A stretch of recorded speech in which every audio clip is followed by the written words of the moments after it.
Алмаз, вам слово. Спасибо.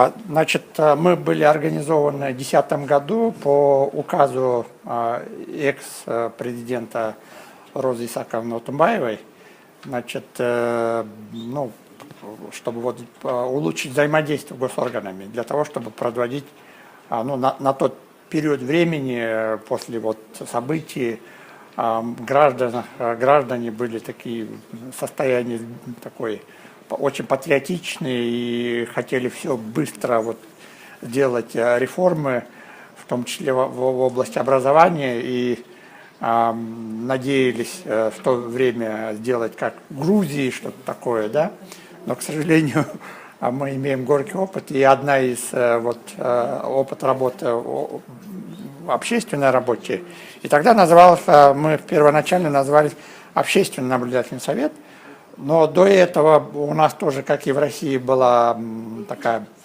при правительстве палата общественная, вот она, ну, как бы работала, не работала, но просто вот, а это было вот усиленно.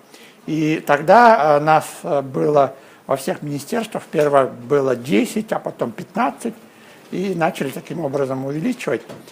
Что я могу сказать? Значит, в 2010 году осенью, это в ноябре, у нас было первое заседание, и нас выбрали, притом это выбирали со стороны государства, правительства, и нас выбрали 17 человек было. Значит, как мы организовались, и мы провели заседание, и что я хотел сказать, большинство из 17 человек были представители именно образовательной среды, ну, почти все образовательной среды. Мы выбрали председателя, в общем, большинство были из образовательных, были журналисты, нас как бы разбавили журналистам, чтобы они могли подавать.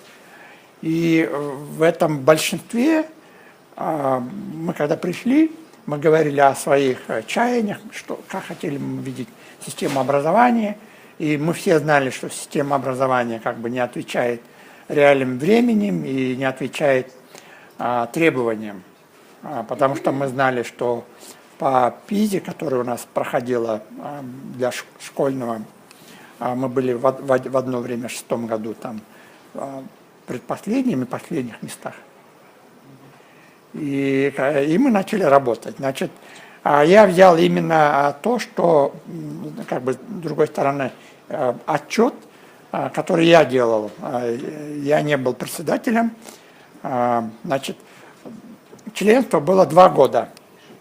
2 года, значит, 10 по 12 год, а потом нам продлили до 13 год.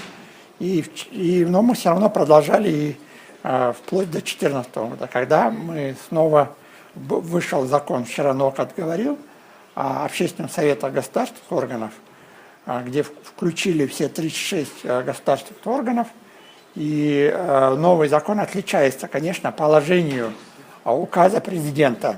Значит, когда мы пришли и начали работать, нам не было понятно, какие же наши функции. И во многих общественных наблюдательных советах начали, как бы, взяли функции вмешиваться государственные органы для того, чтобы или контролировать, такой народный контроль в системе образования. И, в общем, честно говоря, мы работали, и все члены не знали не совсем свои функции. То есть, как бы, но мы как бы критиковали очень жестко, и это считалось вмешательством в дела государственных органов.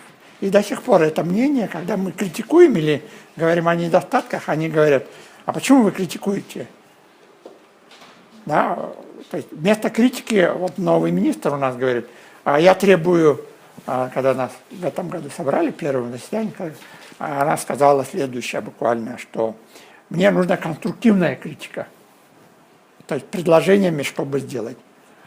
Но здесь вот расходятся мнения, потому что, во-первых, критика это и есть рекомендация, а чтобы эту проблему решить, мы их наняли, наших чиновников, чтобы они эту проблему решили.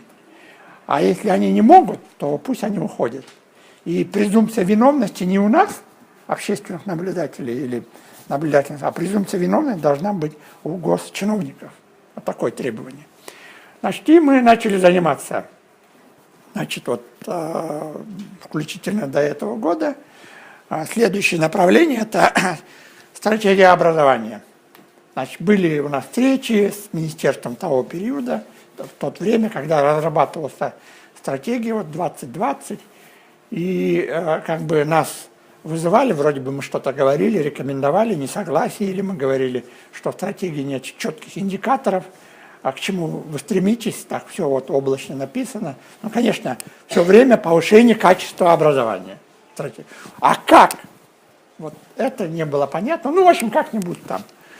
Государственные услуги, опять, здесь очень большая проблема, потому что наше правительство приняло стандарты, и вот в разработке стандартов должны были принимать и участие, ну, как эксперты. Но для того, чтобы и до сих пор нам участвовать в стандарте государственных услуг в области образования, то нам нужно где-то пройти, ну, не знаю, какой-то маленький семинар, чтобы разбираться этими инструментами. Там есть свои инструменты.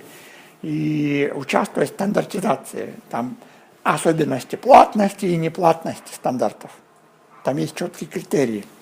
И вот здесь пока мы, общественный совет, мы пытались, но никто же из того состава, ну, нынешний я не буду трогать, из того состава не хотел участвовать в силу занятости.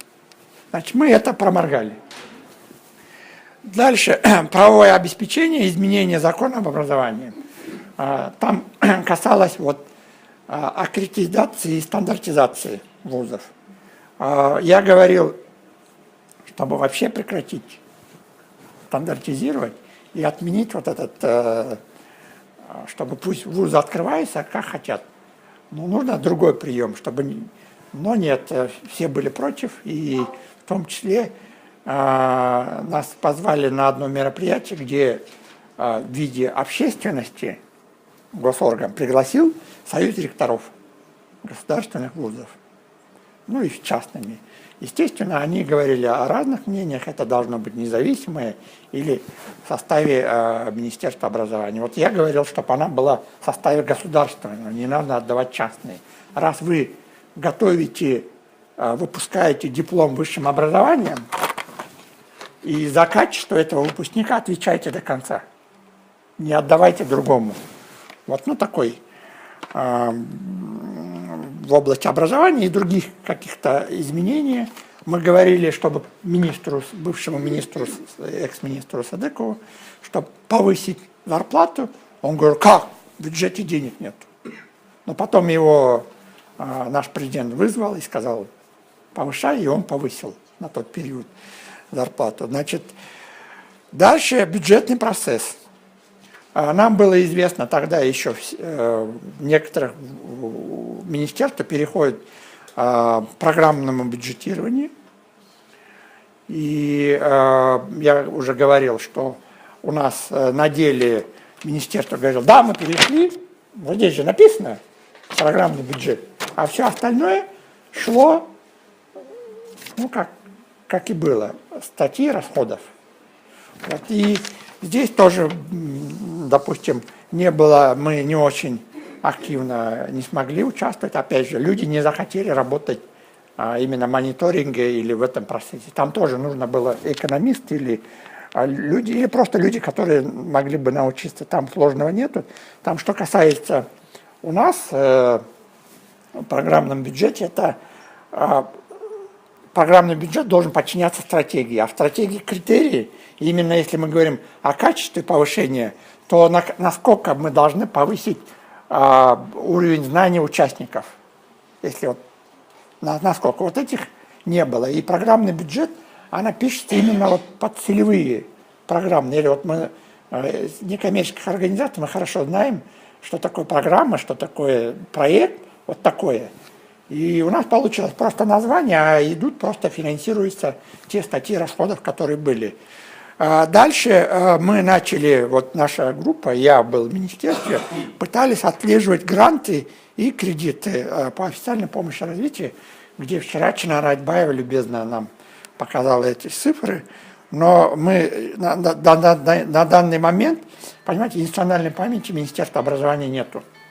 То есть они не помнят, сколько.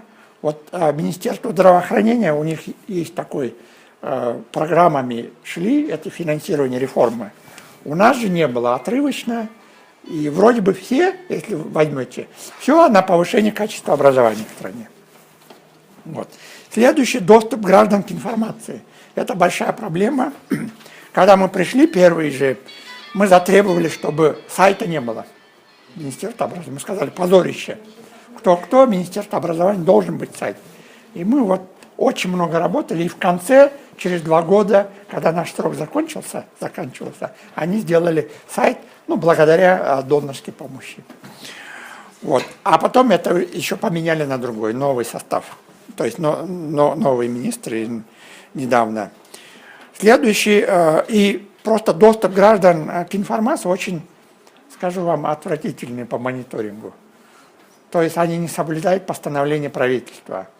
Я вам расскажу историю, что вот мы когда в прошлом году, ну, чтобы не брать в 2010 году, мы в декабре, даже не в декабре, мы в октябре 1 отправили запрос в Министерство образования. Ответ пришел нам в начале февраля. Хотя они должны были это делать за 2 недели. Но оказалось, они говорят, у них, на самом деле, у них ответ пришло через 2 недели, то есть не нарушая 14 дней. В письме пишется срок 15 дней, ну то есть 2 недели не прошло, через канцеляр оформлено было. Но по почте, которое пришло, стоит печать в январе. А почта, я знаю, 3 дня проходит максимум. В городе это 1 день может быть. Тем более, если спецзаказ делают, они еще быстрее доходят. Поэтому я не говорю. И сейчас эта проблема остается до сих пор. Коррупция. Значит, все министерства приняли план, антикоррупционный план министерства по выполнению. И вот именно это когда при нас это было, и вот этот план, как бы в наше время этого не было. Я имею в виду не в 2012 году, а вот уже 13-14 год. Да? И вот этот план, который обязалась, особенно в 2014 году, они должны были это выполнить. Да? И у нас тоже не хватило специалистов, не было людей, которые сделали бы мониторинг. Поэтому мы это тоже прошляпали. Надеюсь, вот новый состав, мы вот эти направления будем работать. Государственные заказы и закупки. Здесь очень большая афера, ну, мы предполагаем, коррупционная сеть именно в тендере по выпуску учебников. Во-первых, в результате мы получили учебники, доставлялись, допустим, должны были уже начало учебного года, но они уже, то есть с опозданием шли. Во-вторых, требования, допустим, если вы откроете, особенно это в начальных классах, листы не соответствовали стандарту. Ну, это было видно невооруженным глазом, потому что, вот видите, вы не видите с этой стороны, а с той стороны рисунок или на другой стороне отображалось. То есть это явно уже, хотя стандарты были бы хорошо. Но вопрос, кто принимал. Вот, и это все осталось, и наши как бы срок закончились, и мы не стали мониторить, то есть не смогли до конца домониторить вот здесь. Хотя здесь именно закупки, мы не говорим закупки о вузах. Мы знаем ректоров вузов, такой неофициальный, я очень тесно работаю именно на уровне вузовских администраций, 10-15% откат ректору, который делает ремонт ежегодно, но как бы это и есть, ну как бы, но доказательства нету. И мы хотели бы сделать это вот электронные закупки или электронное правительство в этом отношении, чтобы она была независимая. Но не все вузы, или вот 52 вузов, не все в торгах участвуют вот, в электронном правительстве. То есть делается министерство, а структурные подразделения мелкие, даже школы, да, у нас 2200 школ, они сами создают тендеры, или там на районном уровне это делается. Дальше мы работали реформы Мы предлагали, ну, как бы менять систему образования, вот, глобализации, чтобы вот унифицировать и чтобы обмен студентами, и мы могли быть открытыми, потому что один из важных унифицировать систему высшего образования для того, чтобы трудоустроиться вперед. В свое время Ли Куан Ю в Сингапуре, он взял американскую модель, не стал голову заморачивать, он хотел советскую, но ему не понравилось, и он взял американскую систему, и мы знаем, что по ВВП она в первом месте стоит, а после Соединенных Штатов Америки. Ну, очень много. Из маленькой без ресурсов страны она превратилась, и по зарплате у них самые высшие, первое место в мире, поэтому и у них очень большие хорошие реформы были. Именно вот они превратили, что человеческий ресурс самое главное. Вот это они доказали, да? И у нас была в реформе взята курс на трехступенчатый или трехуровневую систему образования. Это вот именно бакалавриат, магистратура и докторантура. Вот. Ну, как бы название осталось, но у нас очень сильное лобби высшего образования среди академических кругов, профессуры, ректоров, они защищают старую систему. Я могу сказать, что у нас реформа трехступенчатой началась в 1994 году, во время Чанар Шашейна, Джакоповой, она началась. Но тогда, нет, это началась, и первая ступень, вот я один из продуктов, я закончил в 96-м, 4-годичному, да, мы должны были бакалаврами выйти, но академическая среда, ее уволили. То есть стало, нет, они говорят, советская система лучше, от России там советская система, везде советская система, ну вот до сих пор вот это были, а сейчас перестали, потому что Россия и Казахстан перешел на трехступенчатую, а наша гибридная. Я знаю, у меня вот подружка, она заканчивала и аспирантуру, и магистратуру, в общем, она непонятно, зачем тогда аспирантуру и зачем тогда магистратуру. И, в общем, все бросила, уехала в Германию. Вот. И она сейчас в вальдорфской системе преподает в немецкой школе русский язык. Значит, и текущие вопросы, которые возникают, как пожар в министерстве. Там какой-то скандал, и мы это, как пожарники, и начинаем там чего-то предлагать. Значит, это вот основные направления. Но теперь я более такой, из 7 пунктов, содержание учебных заведений. Что мы делали? Обеспечение комплектующих. У нас проблема учебниками школ до сих пор. И у нас, допустим, второе, содержание учебников. Я не говорю, что они не проходят ни гендерную экспертизу, ни законодательную, там, коррупционную или вот экологическую экспертизу. Там есть вещи, которые режут животных обращением, такие моменты есть. То есть они все не прошли. Значит, ну, про гендер это понятно. Сейчас, может быть, какие-то вещи делаются. Дальше содержание учебников. Дальше частичный переход к планшету. Вот что делать? Мы говорили, может, к планшету перейдете? Ну, и раз проблемы нет, купите. Оказывается, за эти деньги, которые мы учебник выпускаем, можно купить планшет. И этим планшетом можно использовать, ну там, но не в начальных, а в старших классах, да? То есть можно планшетом использовать, если туда забить. Но вопрос стал, мы когда изучали, оказывается, авторы, которые государство купило, оказывается, нужно у них просить, и они не дают. И это был повод. В общем, это тоже предложение не прошло. Прозрачное проведение тендеров, а авторы вот, учебников и печатания тоже большая проблема, потому что здесь вот связана у нас Кыргызская академия образования, где они в основном монопольно работают именно по выпуску. И у нас был в начальных классах по, я не знаю, проекту ЮСАИД, Макарчан победил, ну, армянский, в общем, специалист в начальных классах. И по ему книги были выпущены и начали обучаться. Но потом у нас из руководитель КАУ, он поломал и сказал, то есть национали... не фашистские лозунги, а что, мы сами не можем, что ли? Кыргызы не могут. И вот сейчас по его учебнику гибридный, а спрашивается, а зачем тогда столько денег вложили в начальный класс, вот это куда теперь пойдет, да? Ну, он делал в старших классах, там его, по ему будем готовиться. Но тут тоже вопрос большой, потому что, вы знаете, в начальных классах у нас дети решают в начальных классах, в 4 классе, уравнение двумя неизвестными. Ну, может быть, это хорошо, но я знаю, у нас вообще система образования направлена на элитарность.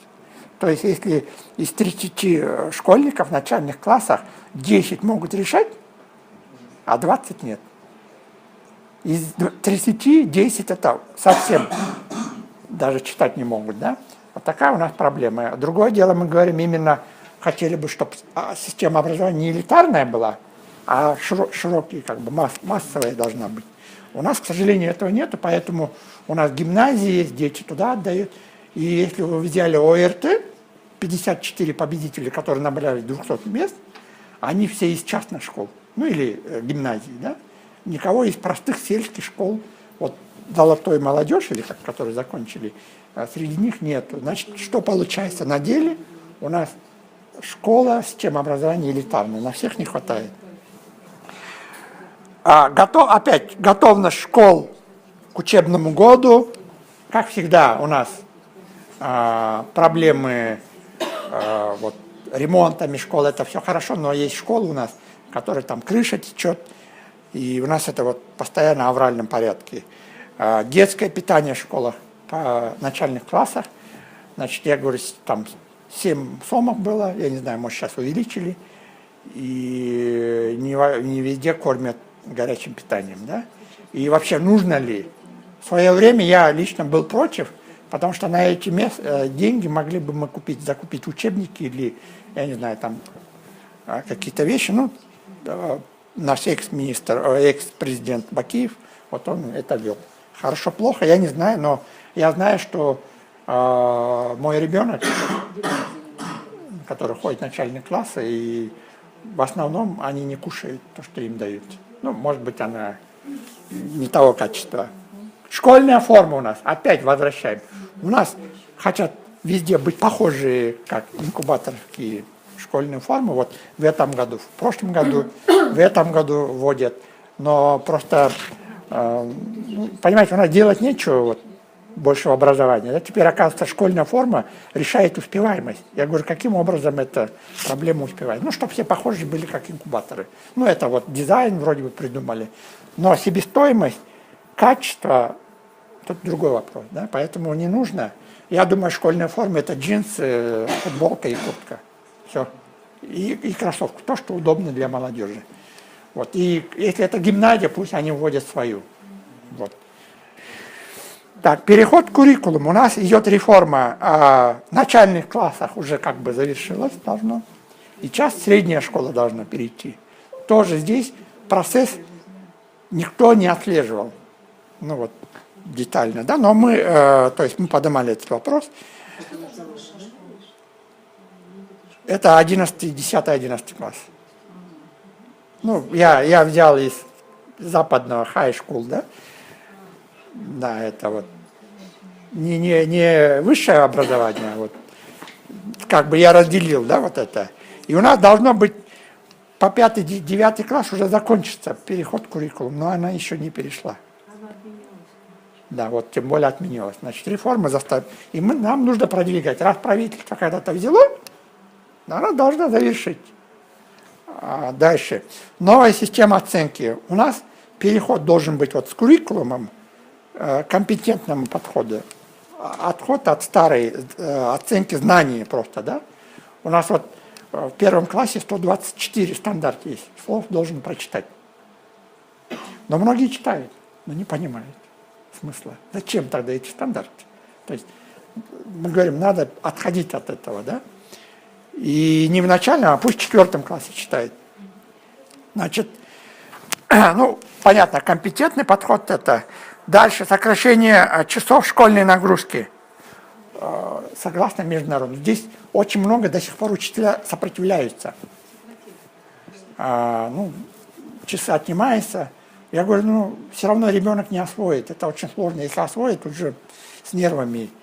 То есть, особенно в начальных классах. Да? На начальных классах там порядок навели, более-менее. А вот в старших классах у нас вот некоторые, часть учителей против, большинство. И это, вопрос-то это актуальным. Переход высшего образования, ну, я уже говорил, на трехступенчатый. Здесь я говорил, у нас большая лобби, у нас гибридная вот эта система. А у нас магистратура открытая, но магистратура – это второе высшее образование, вот честно. Я преподавал вот магистратуру, академия при президенте, да? Это второе высшее образование, ребят. Вот. Это не магистратуру, как вот заканчивали западные школы, где вот процесс идет, да? Это просто вот, и у нас вот, если прокатить, у нас всегда меняется название, ну, название же вот поменялось, ну, магистратура. А так все осталось. То есть люди ходят и защищают вторую дипломную, да, это магистратура, дипломная работа магистратурская. Ну, что имеем дальше? Формирование бюджета и его финансирование. А у нас вот финансирование, выпуск учебников делается, ну, летом. И за короткий срок. В 2012 году даже она запоздала, в августе зафинансировала. Естественно, учебники как бы мы запаздываем по этой причине. Там, в общем. Остаточный принцип финансирования министерства. То есть это вот это проблема на государственном уровне. Четвертое. Общенациональное тестирование. Мониторинг ОРТ, выделение код нижнего порога. У нас 110 в этом году осталось. И каждый год нужно это отстаивать. Вот есть противники ОРТ. В виде, есть у нас центр тестирования при Министерстве образования. Она вот предлагала, как вот единые экзамены в России или в Казахстане, где было провалено. Да? Вот наша система ОРТ, она считается в СНГ одним из лучших по коррупционности. Там я был, то есть, когда она начиналась, я был наблюдателем, я это все знаю, и люди многие говорят, но там очень строго и как бы, ну, по крайней мере, доверие есть, честности.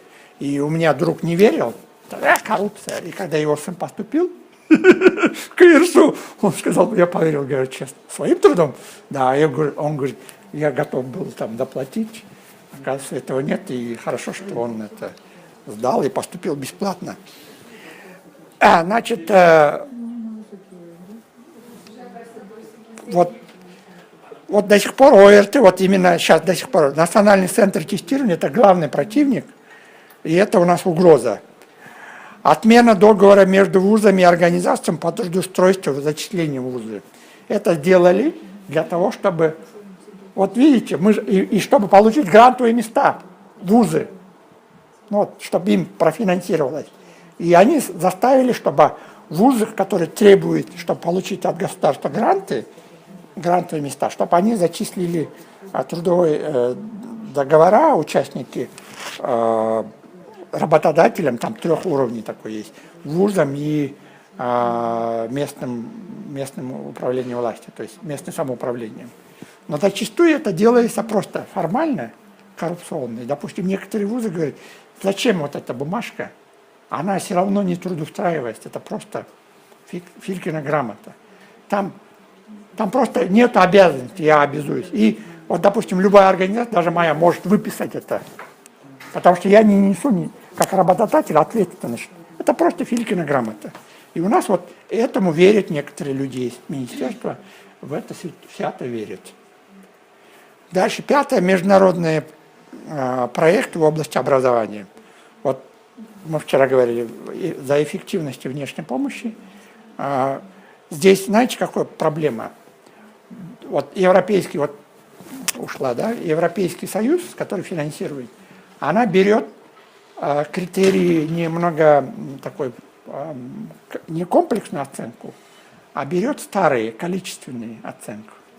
То есть, и когда они отчитывались, было там Европейская оценочная комиссия, я спрашивал, а какие индикаторы, и у них старые индикаторы. То есть, говорит, мы должны были подготовить там 1200 учителей повышения квалификации, вот они выполнили, все, проект считается. Или столько-то там оборудование купить, они это делали. Все считается, ну, проект хороший, но не смотрится именно вот комплексный метод оценки, который весь мир уже давно шагнул. Конечно, там сложно исчислять, но извините, раз вы заказываете на много денег консалтинговые оценочные компании, ну, поставьте задачи, и они выполнят. Поэтому это не делается, потому что мы знаем, что, ну, вот я не знаю, от того, что оборудование новое, от этого уровень знания повышается или нет? Да, возможно, но это не прямое, а касательное, косвенное. Дальше, ну вот то, что сказал, государственные услуги, стандартизации, внесение поправок в закон, вот стандартизация аккредитации, к сожалению, мы не могли, я там был один, и, ну, против как бы, вот. И вот этот закон, изменения уже прошли. И сейчас независимый оценочный, или как стандартизация будет определять, но для всех одинаково. А я хотел бы, чтобы как в Европе, пусть открываются без лицензии, без ничего. И мне вот госпожа Биргит Фрау сказала, что в Германии, в европейских странах, если они хотят получить бюджетные деньги, тогда они делают аккредитацию. А так у них любой может заканчиваться. Вот. И здесь... Но результат работы, я вот отчитаюсь, что мы сделали. Мы активно участвовали в обсуждениях, давали свои какие-то рекомендации в той или иной области. И мы единственное делали, открыли сайт Министерства образования. Вот наша заслуга. И признали нас, ну как бы вот, и приглашают на все мероприятия, ну как бы для формальности, я не знаю. Ну если что, говорят, вот общественный совет работает, вот она у нас участвует в решениях. Хотя еще, знаете, с чем мы столкнулись в общественном совете? У нас нельзя, как бы, вот мое решение без одобрения всех членов или большинства, она не пройдет. И вот многие мои предложения или наших коллег, ну, которые мы хотели реформировать, они не проходили. Потому что большинство были, я сказал, уважаемые люди системы образования. И многие из них начали уходить. Вот я знаю моих, которые, я говорю, ну куда, твоя помощь нужна. Ты же вот СНПО-сектор или как-то вот частной школы. И эти люди уходили, сказали, я не вижу смысла. Потому что все то, что мы делаем, наш совет наблюдательный, ну не пропускает.